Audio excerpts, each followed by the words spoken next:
போதை மாநிலம் தமிழ்நாடு. சாராயத்தை நம்பியே திமுக அரசு. மதுவிலக்கு கொள்கை இவற்றையெல்லாம் அலச வருகிறது உங்கள் விடுதலை தேடல். நான் பழனி ஜவஹர்.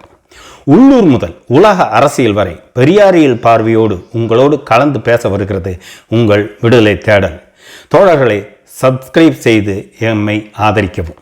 சார், இப்போ என்ன சொல்கிறாங்கன்னா, தமிழ்நாட்டில் மட்டும்தான் சாராய கடை இருக்குதுங்க. தமிழ்நாட்டில் தான் சாராய கடை வச்சே அரசாங்கம் நடத்துகிறாங்க. தமிழ்நாட்டில் தான் தாலி இருக்கிறாங்க அப்படின்னு விடாமல் பேசிகிட்டு இருக்கிறாங்க.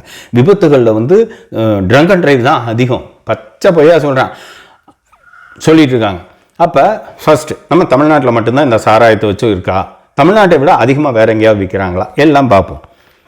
உத்தரப்பிரதேசம்னு ஒரு ஸ்டேட் இருக்குது வடக்க. அங்கே ஆதித்யநாத் ஒரு முதல்வர் இருக்கிறார். அவர் 2023 ஒரு கொள்கை, மதுபான கொள்கை விடுறார். எதுக்கு? 2024-25க்காக. அது ஒன்றும் பெரிய விஷயம் இல்லைங்க. ரயில்வே ஸ்டேஷனில் சாராயம் விற்றுக்கலாம். சாராயம் விற்றுட்டு போகலாம். மெட்ரோ ஸ்டேஷனில் சாராயம் விற்கலாம். இதுக்கு அவர் அப்புறம் சில்லறை விற்பனை இப்போ நம்ம இந்த இதுலாம் ரோட்லாம் கொண்டு வந்துக்கிறாங்களே, அது மாதிரி தாராளமாக சாராயம் எங்கும் எதிலும் கிடைக்கும்.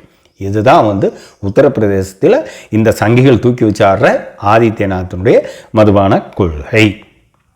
சார், பழைய சரக்கு ஆயிடுச்சு, ஒன்று வாங்கினால் ஒன்று ஃப்ரீ. உத்தரப்பிரதேசத்தில் கொஞ்சமாவது அறிவு நாணயம் இருக்கா? சரி, நீ இல்லை சார் அங்கே விற்கிறேன், இங்கே தமிழ்நாட்டில் எவ்வளோ விற்கிறேன், என்ன இவனோட கம்பேர் பண்ணி பார்த்துடலாம். 2023-24 உத்தரப்பிரதேசம் விற்றது 47,600 கோடி. தமிழ்நாட்டில் 45,855 கோடி. இதுவே 2024-25 52,297 கோடி. தமிழ்நாட்டில் 48,344 கோடி. 2025-26க்கு ஆதித்யநாத் வச்சிருக்கிற டார்கெட் 63,000 கோடி.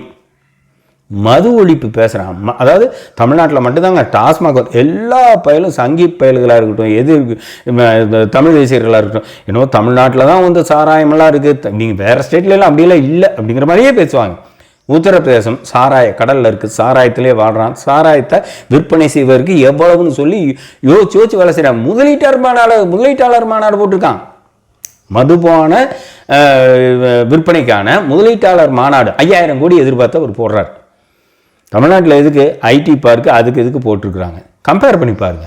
அப்போ ஒரு நாட்டில் மதுபானத்துக்காக மெனக்கட்டு இருக்கிறது கம்பேரிட்டிவாக தமிழ்நாடா உத்தரப்பிரதேசமா? நீ யாரை சொல்லணும்? சரி, அப்போ இந்த மதுபானத்தை வைத்து வேறு ஸ்டேட், பாண்டிச்சேரி எப்படி இருக்குது, கோவா எப்படி இருக்குது, ஆந்திரா எப்படி இருக்குது, எல்லா ஸ்டேட்டுமே சாராயத்தை வச்சு தான் சாராயத்தை சாதாரணமாக விற்றுட்டு இருக்காங்க. தமிழ்நாட்டோட கம்பேர் பண்ணால் அப்படியெல்லாம் இல்லை. இந்த 2026 டிசம்பர் கடைசி நாளில் எல்லாரும் புத்தாண்டு கொண்டாடிட்டு இருந்தாங்க. அப்போ ஒரு பட்டியல் வருது. என்ன பட்டியல் வருதுன்னா, 2026-25 வழி அனுப்புகிற அந்த 30-31 எந்தெந்த ஸ்டேட்டில் அதிகமாக சாராயம் விற்றுருக்குதுன்னு சொல்கிறான். வரிசையாக சொல்கிறல உத்தரப்பிரதேசத்தில் 700 கோடி ரூபா. இது 2 நாளில் நடந்த விற்பனை. ஆந்திர பிரதேசத்தில் 500 கோடி ரூபா. டெல்லியில் 400 கோடி ரூபா. நீங்கள் இதெல்லாம் யார் ஆள்ற மாநிலம்? யார் கூட்டணியில் இருக்கிறா? இதில் தமிழ்நாடு வரவே கிடையாது. நீங்கள் கர்நாடகா அந்த மாதிரி விற்பனையிலாம் இருந்துச்சு. நீ தமிழ்நாட்டை சொல்கிறீங்கள, தமிழ்நாட்டில் அப்படி ஒன்று அந்த லிஸ்ட்லேயே வர கிடையாது. அப்போ மதுபானத்தை வைத்து மதுபானம் இங்கே இருக்கிற எல்லாரையும் மதுவை தான் விற்கிறான். மதுவை தவிர வேற இல்லை. இந்த திமுக தான், வேற யாரும் இல்லை. சாராயத்தை அரசு கொண்டு வந்தது எம்ஜிஆர், அதை டாஸ்மாக மாற்றின ஜெயலலிதா. நாங்கள் தப்புன்னு சொல்ல, வரி வருவாய்க்கு செஞ்சிருக்கிறாங்க. சரி, அப்போ இப்படி மதுபானத்தை வைத்து தமிழ்நாட்டில் இருக்குன்னு சொன்னால் கம்பேரிட்டிவாக இந்திய அளவில் கம்பேரிட்டிவாக கிடையாது. தமிழ்நாடு டாஸ்மாக் வச்சுருக்காங்க, டாஸ்மாகில் விற்பனை நடந்துட்டு இருக்குது, போயிட்டு இருக்குது. இது மற்ற மாநிலங்களோட கம்பேர் பண்ணுறப்ப இது ரொம்ப சாதாரணமாக தான் நடந்துட்டு இருக்குது. இங்கே சாராயத்தை வைத்து தான் சாராயந்தாங்கிறது விடாமல் பார்ப்பனர் அல்லாத இந்த திராவிட முன்னேற்ற கழக அரசை காலி பண்ணணுங்கிறது தான். அடுத்து பாட்டிலுக்கு 10 ரூபானெல்லாம் பாடுறான், எல்லாம் செய்கிறான்.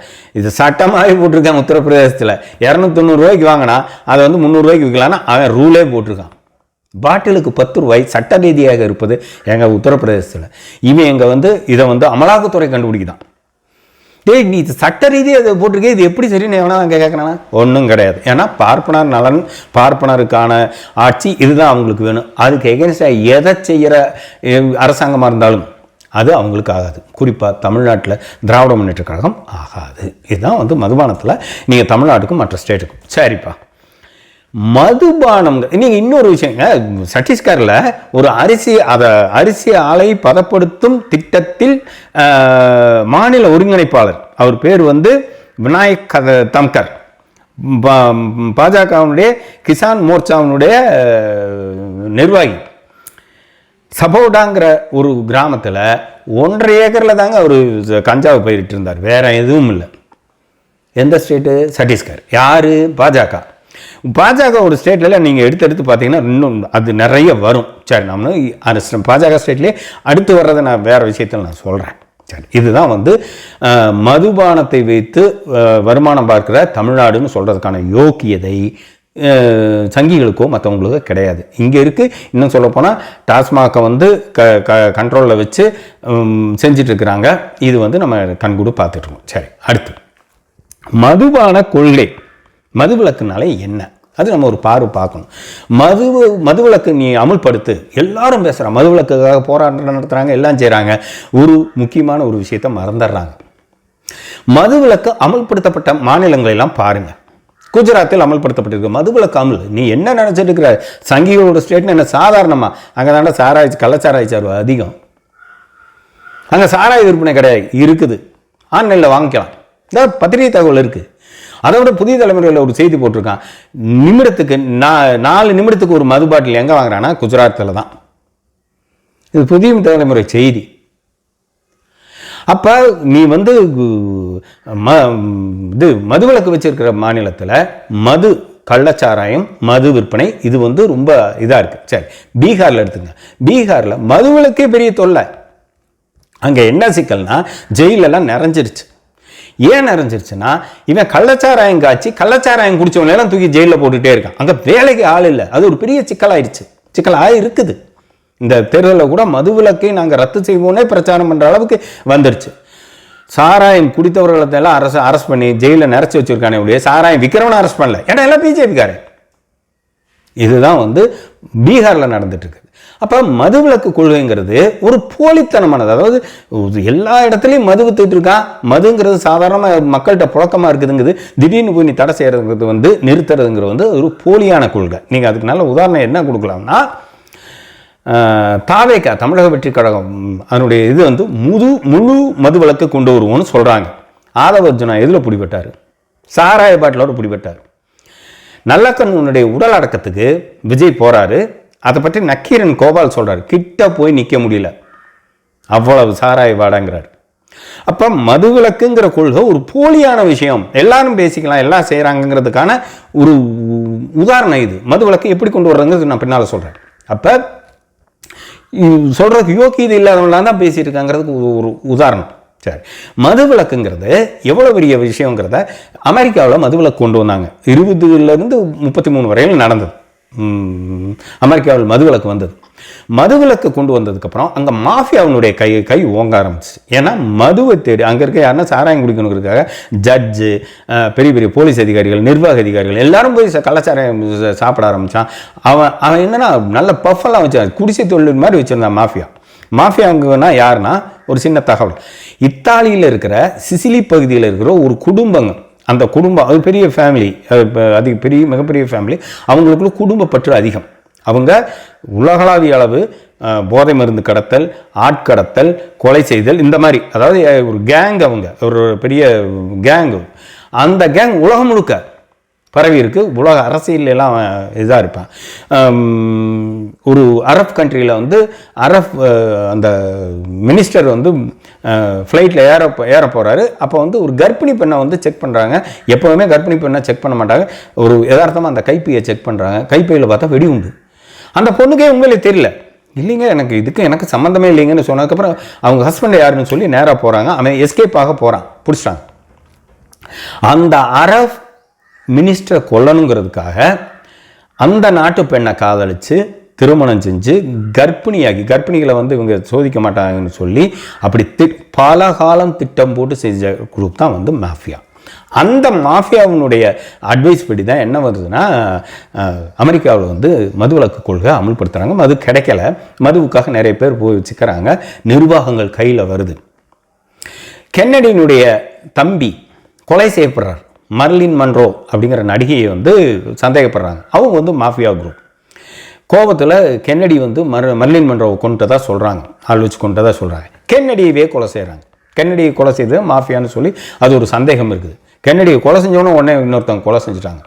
அப்படின்னா மாஃபியாவுடைய கை அவ்வளோதான். 33 வரையிலும் வச்சுருந்த அந்த மதுவிலக்கில் அவன் அத்தனை அரசாங்க அதிகாரிகள் நிர்வாகமே முழுக்க கையில் எடுத்து அவனுடைய ஆதிக்கம் தலை வரைக்கும் வந்துச்சு, கேபிட்டல் வரைக்கும் அவன் தான் இருந்தான். அப்போ மதுவிலக்குங்கிறத உடனடியாக நடத்துகிறதோ இம்ப்ளிமெண்ட் பண்ணுறதுங்கிறது இயல்புக்கு மாறான விஷயங்கிறத நம்ம புரிஞ்சுக்கணும். மதுவிலக்கு கொள்கையை அமல்படுத்திருக்கிற மாநிலங்களெல்லாம் போய் பார்த்தீங்கன்னா உங்களுக்கு தெரியும், அங்கே கள்ளச்சாராயம் தான், அந்த சாராயம் விற்கிறவன் தான் வந்து பவர்ஃபுல்லாக இருப்பான். இங்கேயும் அப்படி தான் இருந்தது.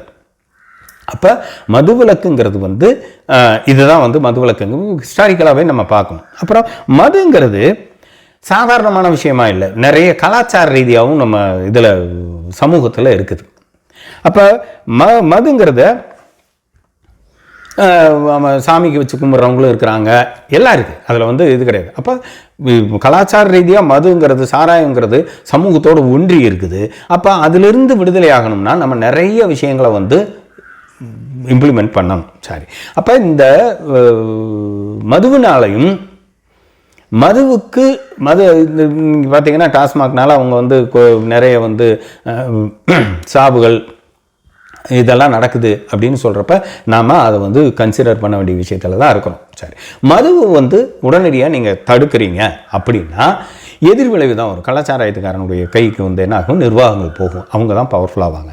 இப்போ மதுங்கிறது ஒரு கொள்கையாக எப்படி ஒரு பாலியல் விஷயத்தை நீங்கள் ஒரு கொள்கை நீங்கள் பார்த்தீங்கன்னா இன்றைக்கி சின்ன சின்ன பசங்களுக்கெல்லாம் என்ன ஏதுனே புரிதல் இல்லாமல் இன்ஸ்டாகிராமு, ஃபேஸ்புக்கு அவன் கையில் அடிச்சிருக்க மொபைலை வச்சு தப்பும் தாருமாக வளர்ந்துட்டு இருக்கான். செக்ஸ் எஜுகேஷன் சரியாக போய் சேராதனால இந்த சொசைட்டிக்கு அதுக்கு எப்படி நம்ம ரிஸ்க் எடுக்கிறோமோ அதே மாதிரி இதுக்கும் ரிஸ்க் எடுக்கணும். இது இந்த மதுங்கிறது இந்த சமுதாயத்தில் எப்படி இருக்குங்கிறத புரிஞ்சுட்டு அதுக்கேற்ற மாதிரியான சட்டங்களை போட்டு வெகுகால பிரச்சாரத்துக்கு பின்னால் நடைமுறைக்கு படிப்படியாக கொண்டு வந்து அது ஒரு பெரிய ப்ராசஸ், சாதாரணம் கிடையாது. உடனடியாக மதுவிலக்கு கொண்டு வா மதுவிலக்கு கொண்டு வராதனால தான் எத்தனை நீங்கள் மதுவை வந்து பிரச்சாரமாக மதுவிலக்கை வந்து நீங்கள் பிரச்சாரமாக கொண்டு வரதுக்கு முன்னால் சினிமாக்கள் மதுவை கொண்டு போய் மக்கள்கிட்ட போய் சேர்த்திட்டு இருக்கு. இன்றைக்கி சின்ன சின்ன பசங்கள்லாம் என்ன செய்கிறாங்கன்னா தண்ணி அடிக்கிறது சாதாரண விஷயமாயிட்டு இது வந்து ஒரு பெரிய இந்த ஆசைப்பட்டு செய்கிறதுக்கு காரணம் சினிமா தான். இதே விஜய் தான். சச்சின்கிற படத்தில் நீங்கள் பார்த்தீங்கன்னா தெரியும், கையில் பீர் பாட்டிலோட ஒரு ரோட்டில் நின்று பீர் சாப்பிட்டு இருப்பார். அவங்க காதலி அம்மாலாம் வந்து ரொம்ப இயல்பாக நார்மலைஸ் பண்ணியிருக்கிறார். தண்ணி அடிச்சு ரோட்டில் நின்று தண்ணி அடிக்கிறத சாதாரணமாக. அப்போ பார்க்குறவர் அந்த ரசிகனுக்கு எப்படி இருக்குன்னா நம்ம ஏன் சரி. என்னுடைய நண்பர் ஒருத்தர் என்கிட்ட சொன்னது, நான் தம் அடித்து பழகினதே ரஜினியை பார்த்துங்கன்னு சொல்லி. அவர் அக்கா பயங்கர ஸ்டைலாக பண்ணுவார், அடிப்பார், பீடி உள்ள கொண்டு வர வெளியே வருவார். அவர் சொன்னது, நம்ம நண்பர் சொன்னது, ரஜினியை பார்த்தாங்க, நான் தம் அடிக்க ஆசைப்பட்டு செஞ்சேன். இப்படி தான் நடிகர்களை பார்த்து செய்கிறது. இன்றைக்கி சினிமாவெலாம் பார்த்திங்கன்னா சாராய பார்ட்டிங்கிறதெல்லாம் ரொம்ப சாதாரணமாக மக்கள்கிட்ட கொண்டு போயிருக்கு. எந்த அறிவுபூர்வமான விஷயத்தை கொண்டு போக மாட்டான். அப்போ இத்தனை நடந்துட்டு இருக்குது. இயல்பாகவே மக்களுடைய வாழ்க்கையில் வந்து மதுங்கிறது ரொம்ப சாதாரணமாக இருக்குது, அவங்க கலாச்சாரத்தில் இருக்குது. இதையெல்லாம் வந்து நீங்கள் பிரித்து எடுக்கணும்னா இதற்கு மிகப்பெரிய பண்பாட்டு ரீதியாக பிரச்சார ரீதியாக சயின்டிஃபிக்காக நிறைய விஷயங்களை கொண்டு போய் சேர்த்தணும். மத போதையை விட மது போதை பெரிய விஷயம் கிடையாது. நீ மத போதையிலேருந்து வெளியே கொண்டு வா, ஆட்டோமேட்டிக்காக மது போதையிலேருந்து வெளியே வந்துடுவாங்க. இதுதான் வந்து நீங்கள் நாம் அறிவுபூர்வமாக யோசிக்க வேண்டிய விஷயம். சாராயம் குடிக்கிறனால தானே சாராயத்தை நீங்கள் நல்லதாக கொடுக்கணும், அல்லது என்ன செய்யணும்னா இந்த மக்களுக்கு இந்த விஷயத்தை பக்குவமாக எடுத்து சொல்லி படிப்படியாக மாற்றணும். இப்படி ஒரு நிலைமை கலாச்சார ரீதியாக சினிமா ஊடகங்கள் எல்லாம் போய் மக்கள்கிட்ட சேர்த்துமா திமுக வந்து சாராயம் விற்குதான். எவ்வளவு அபத்தமான விஷயம். மதுவிலக்குன்னு உடனடியாக நடத்தினா எவ்வளோ பெரிய ஆபத்துன்னு இப்போ தான் நான் அமெரிக்காவில் உதாரணம் கொடுத்து சொன்னேன். தமிழ்நாட்டிலையும் மதுவிலக்கு அமல்படுத்தப்பட்ட காலங்களில் எல்லாம் ரவுடிசம் எப்படி இருந்துச்சுங்கிறத பாருங்கள். இது சாதாரண விஷயம் கிடையாது. தமிழ்நாடு சாராயத்தை வைத்து சாராயத்தை கொடுத்து பெண்கள், ஒரு அம்மா சொல்கிறாங்க நாம் தமிழர் இதிலிருந்து 1,00,000 பேர் வந்து ட்ரங்க் அண்ட் டிரைவில் செத்து போயிட்டாங்க. 75 பேர் தான். மற்ற ஸ்டேட்டை விட இது ரொம்ப அதிகம் கிடையாது. 75 பேர். அந்த 75 பேர் கூட செத்து இருக்கக்கூடாது. நம்மளை பொறுத்த வரைக்கும் அது தப்பான விஷயந்தான். ஆனால் பழி, நான் எதை வேணாலும் பேசுவேன். நீங்கள் இதை பேசுகிற தலைவர்கள், அந்த இந்த மாதிரி பேசுகிற தலைவர்களுடைய பர்சனல் லைஃப்பை நம்ம பார்த்தோம்னா அது அதை விட கொடுமையாக இருக்கும். எனவே இதெல்லாம் வந்து மது தான் வந்து இந்த தமிழ்நாட்டில் மட்டும்தான் மது. தமிழ்நாட்டில் தான் டாஸ்மாக், இந்த திமுக தான் சாராயத்தை கொடுத்து விதவைகளை உருவாக்குறாங்க அப்படிங்கிற கருத்தே முதல்ல தப்பு. எல்லா ஸ்டேட்டு, கோவா, இது ஆந்திர பிரதேசம், பாண்டிச்சேரி, நீங்கள் மத்திய பிரதேசம், மகாராஷ்டிரா எல்லாத்துலேயுமே இருக்குது. அப்போ ஏன் இதை சொல்கிறாங்கன்னா, ஒரு பழி போட்டு கேவலப்படுத்தி மக்கள் மனசில் இந்த விஷயத்தை புகுத்தி திராவிட முன்னேற்ற கழகத்தை மட்டும் அகற்றணும். ஏன் இதுவே வந்து ஜெயலலிதா இருந்த காலத்தில் இதே மாதிரி பேச வேண்டியது, இது பேச மாட்டாங்க. ஏன்னா அவங்க பார்ப்பனர், அவங்க பார்ப்பனர்களாக தான் இருக்கான வேலைகள் வந்து குறைவாக செஞ்சவங்க. செய்யலைன்னு நான் சொல்ல, ஒப்பீட்டு அளவில் திராவிட முன்னேற்ற கழகத்தோடு ஒப்பிடுறப்ப அவங்க ரொம்ப குறைவாக செஞ்சவங்க. அப்போ உன்னை பொறுத்த வரைக்கும் என்னென்னா, அவங்கள விட திமுக விட அவங்க பரவாயில்லன்னு சொல்லி தூக்கி பிடிச்சிட்டு இருந்தேன். இப்படித்தான் இருந்தது. எனவே மதுபானம் என்பது, டாஸ்மாக் என்பது, சாராயம் தமிழ்நாட்டில் மட்டுமே இருக்குதுங்கிறதும் தவறான தகவல். மது ஒழிப்பு, மது விலக்கு அப்படிங்கிறது தற்போதைய நிலையில் இயற்கைக்கு மாறாக இருக்கும். ரவுடிகளும் அந்த தாதாக்களும் அவங்களுடைய கை ஓங்குங்கிறது நம்ம பார்த்துக்கிட்டு இருக்கிற விஷயந்தான். சுற்றி விற்றுட்டு இருக்கான். தமிழ்நாட்டில் மட்டும் விற்கக்கூடாதுன்னு பேசிகிட்டு இருக்கான். என்னென்னே புரியல. பாண்டிச்சேரியில் போய் இதை சொல்லு, கோவாவில் போய் இதை சொல்லு, ஆந்திராவில் போய் இதை சொல்லவே மாட்டான். ஏன்னா இங்கே இது அவனுக்கு பிரச்சாரத்துக்கான ஒரு கருவி. இந்த மதுவிலக்குங்கிறது அவங்கள பொறுத்த வரைக்கும் இது ஒரு பிரச்சாரம். எனவே தமிழ்நாட்டில் மட்டுமே மதுங்கிறது மிகப்பெரிய தவறான விஷயம்.